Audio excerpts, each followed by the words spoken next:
नदी के देवता व लकड़हारे की कहानी। एक समय की बात है, जंगल के पास एक लकड़हारा रहता था। वो जंगल में लकड़ी इकट्ठा करता था और उन्हें पास के बाजार में बेचता था कुछ पैसों के लिए।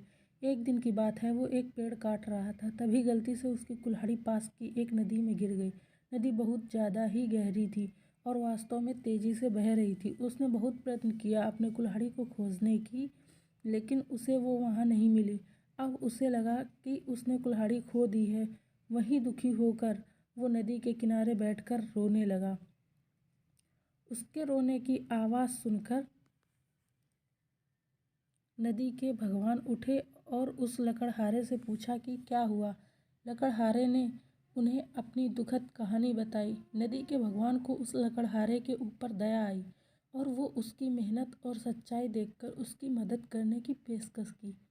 वो नदी में गायब हो गए और एक सुनहरी कुल्हाड़ी वापस लाए, लेकिन लकड़हारे ने कहा कि ये उसकी नहीं है और वो फिर से गायब हो गए।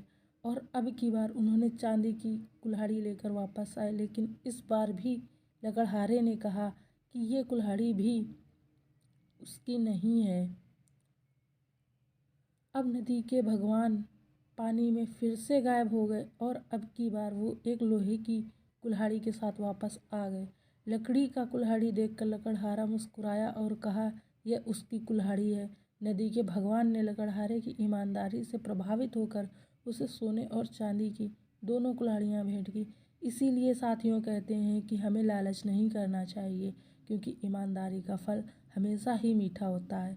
ऐसी ही रोमांचक कहानियाँ अपने बच्चों को सुनाने के लिए हमारे चैनल को सब्सक्राइब और वीडियो को लाइक और अपना सपोर्ट और प्यार ज़रूर दें। धन्यवाद साथियों।